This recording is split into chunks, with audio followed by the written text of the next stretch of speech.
The live TV, सच सबसे आगे। नमस्कार, मैं हूं Iqbal Parvez. The live TV में आपका स्वागत है। साथियों, उत्तर प्रदेश के चुनाव की तैयारी में पूरी तरह से बिजी है भारतीय जनता पार्टी, नरेंद्र मोदी और सीएम योगी आदित्यनाथ। मगर उनके खिलाफ अब मोर्चा खोल दिया है पूर्व नौकरशाहों ने और पुलिस अधिकारियों ने। जी हाँ, खुला खत लिखा है उन्होंने, खुला पत्र लिखा है कि लोकतंत्र का पतन होने वाला है, लोकतंत्र की खस्ता हाल है। साथियों, उन्होंने बहुत सारी ऐसी भारतीय जनता पार्टी की सरकार की और योगी आदित्यनाथ की सरकार की आलोचना की है उस पत्र में, और ये दर्शा दिया है कि वहाँ पर किस तरह से लोग खफा हैं। जी हाँ, ये पत्र दर्शा रहा है। देखिए, आम आदमी तो खफा है ही है, किसान खफा है ही है, विपक्षी दल उनके खिलाफ मोर्चा खोल ही चुके हैं, यहाँ तक कि अब पूर्व नौकरशाह भी मैदान में उतर चुके हैं। योगी आदित्यनाथ की सरकार के खिलाफ आप अंदाजा लगाइए कि क्या होने वाला है योगी आदित्यनाथ की सरकार का। 74 पूर्व नौकरशाहों और पुलिस अधिकारियों ने, जी हाँ, जिन्होंने सरकार में काम किया है पास्ट में,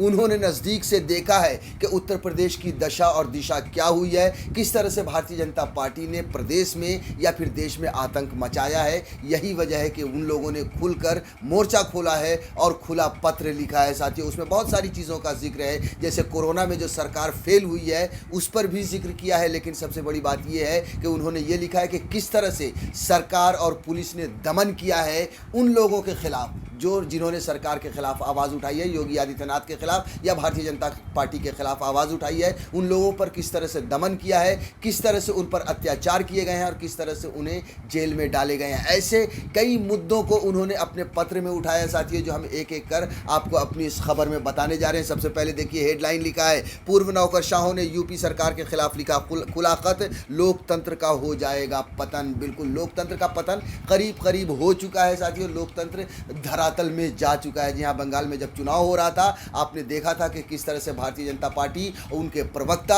और गोदी मीडिया छाती पीट पीट कर कह रहे थे कि बंगाल में लोकतंत्र खत्म हो गया है, उसकी हत्या कर रही है ममता बनर्जी। लेकिन अभी जो वहाँ पर पंचायत के चुनाव से जो तस्वीरें आई हैं वो इतनी भयावह थी, जो दर्शा रही थी कि किस तरह से बंगाल तो कुछ भी नहीं था, उत्तर प्रदेश में क्या हालत हुई है। साथियों, आप देखिए कि पुलिस वालों को पीटा गया है और वो मदद मांग रहे हैं और ये कह रहे हैं कि किस तरह से भारतीय जनता पार्टी के नेताओं ने गुंडागर्दी वहाँ पर की है। और यही वजह है कि इन सबों ने, जी हाँ, ये जो नौकरशाह है, पूर्व नौकरशाह और पुलिस अधिकारी, इन लोगों ने खुला खत लिखा है।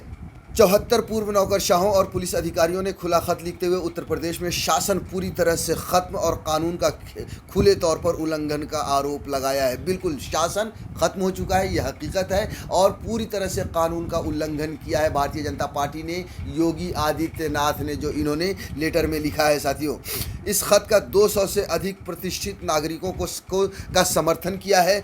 4 पेज के इस खत में IAS, IPS, IFS अधिकारियों ने शांतिपूर्ण प्रदर्शनकारियों की मनमाने ढंग से हिरासत और यातना पुलिस हमलों का आरोप लगाया है। जी हाँ, 200 नागरिकों ने भी इसमें इनका समर्थन किया, हस्ताक्षर किए हैं इन पत्र पर, और इसमें लिखा है कि जो लोग शांतिपूर्ण ढंग से जो है सो सरकार के खिलाफ आंदोलन कर रहे थे उन पर किस तरह से सरकार ने अत्याचार किया है, किस तरह से दमन किया है, ये इन्होंने साफ साफ लिखा है साथियों। और हम सब ने देखा है कि CAA NRC के समय क्या हुआ था। योगी आदित्यनाथ की सरकार ने, उनकी पुलिस ने किस तरह से आतंक मचाया था, कितने मासूमों को उठा कर जेल में डाला था। उनमें से कुछ लोग अब तक जेल में हैं, उन पर न जाने कौन कौन सी देशद्रोह की धाराएं लगाई गई, NAA से UAPA जैसी खतरनाक धाराएं लगाई गई। शुक्र है कि कोर्ट ने कुछ लोगों को जो छोड़ा है उसने तमाचा मारा है सरकार पर और भारतीय जनता पार्टी के गाल पर कि आंदोलन करना, जो है सो सरकार के खिलाफ आवाज़ उठाना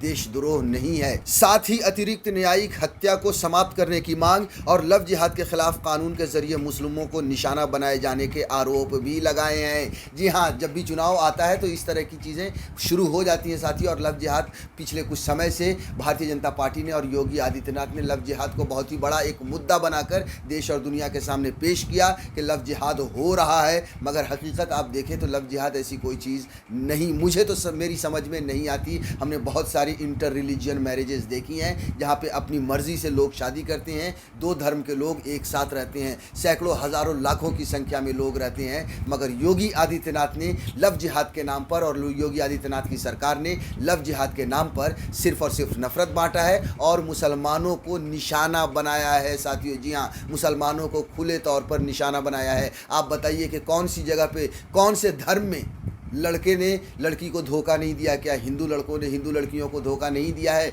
मगर हिंदू मुसलमान इन्हें करना है, इसलिए लव जिहाद को एक बहुत ही बड़ा मुद्दा बनाकर देश और दुनिया के सामने रखा, जिसको इन्होंने अपने पत्र में लिखा है। इन पुलिस अधिकारियों ने और इन नौकरशाहों ने भी इसका मुद्दा बनाया है, इस पत्र में इसका जिक्र किया है।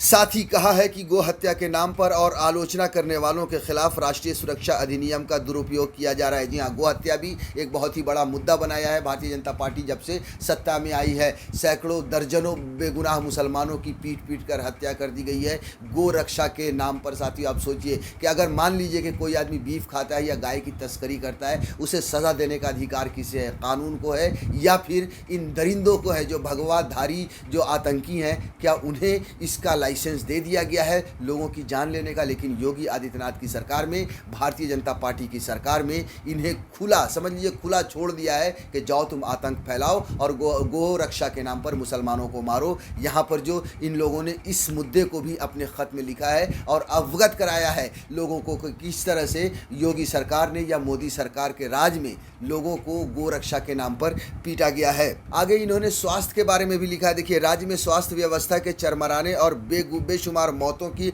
ओर इशारा करते हुए कहा कि कोरोना संकट को ढंग से संभाला जाना चाहिए था। पत्र में कहा गया है, उत्तर प्रदेश में वर्तमान सत्तारूढ़ शासन है, सरकार चलाने के एक नए मॉडल की शुरुआत की है जो संविधान के मूल्यों और कानूनों से, शासन से हर रोज दूर जा रहा है। इससे स्पष्ट है कि कार्यकारी मजिस्ट्रेट और पुलिस सहित प्रशासन की सभी शाखाएं ध्वस्त हो गई हैं। हमें डर है कि यदि अभी नहीं देखा गया तो राज्य में शासन विधि और संस्थानों को नुकसान होगा, जो लोकतंत्र के पतन और विनाश की ओर ले जाएगा। बिल्कुल इन्होंने सही लिखा है साथियों, लोकतंत्र बिल्कुल धरातल में जा चुका है। बिल्कुल आप समझ लीजिए कि लोकतंत्र की हत्या कर दी गई है भारतीय जनता पार्टी की सरकार में।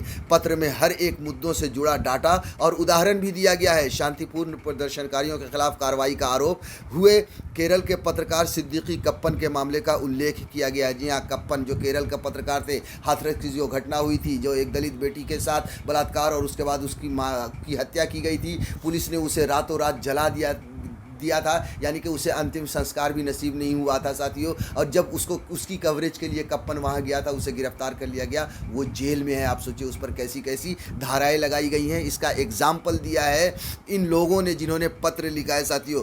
सिद्दीकी के मामले का उल्लेख किया गया है। कप्पन को हाथरस में एक दलित महिला के साथ गैंगरेप की घटना को कवर करने जाते वक्त गिरफ्तार कर लिया गया था। खत में कहा गया है, कप्पन को जेल में 200 से ज़्यादा दिन हो गए हैं। इसके साथ ही यूपी में चरमराई हुई स्वास्थ्य व्यवस्था की कमियों को उजागर करने वालों के खिलाफ भी इन दमनकारी उपायों का इस्तेमाल किया जा रहा है। जी हाँ, जहाँ वहाँ पर जो स्वास्थ्य में जिस तरह से फेल हुई है वहाँ पर कोरोना के दौर में योगी की सरकार, उसको भी पत्रकारों ने जिस तरह से उजागर किया था, उन पत्रकारों के खिलाफ भी सरकार ने मोर्चा खोल दिया था और उन पर भी दमनकारी नीति अपनाई थी योगी सरकार ने। अगले साल राज्य में होने वाले विधानसभा चुनावों की ओर इशारा करते हुए पत्र में दावा किया गया है, सत्ता में आने के बाद से मुसलमानों के खिलाफ यूपी की वर्तमान सरकार का पूर्वग्रह खुलकर सामने है। आगामी चुनाव को ध्यान में रखते हुए हम मानते हैं कि यूपी सरकार की इस तरह की कार्रवाइयों को और नियंत्रित नहीं किया गया तो सांप्रदायिक ध्रुवीकरण और अशांति पैदा हो सकती है। जहाँ उत्तर प्रदेश में जब से चुनाव की घोषणा हुई है, या पता चला है कि अगले साल ही चुनाव होना है, तब से उत्तर प्रदेश की हालत दिन ब दिन ख़राब हो रही है साथियों। और आपको बता दें कि वहाँ पर कभी भी दंगे भड़क सकते हैं और कभी भी दो धर्मों को लड़ाया जा सकता है, क्योंकि भारतीय जनता पार्टी सत्ता के लिए और कुर्सी के लिए कुछ भी कर सकती है। और यही वजह है कि इन लोगों ने जिन्होंने पत्र लिखा है इस पर अपनी चिंता जाहिर की है। अब आप अंदाज़ा लगाइए कि भारतीय जनता पार्टी किस राह पर जा रही है। द लाइव टीवी, सच सबसे आगे।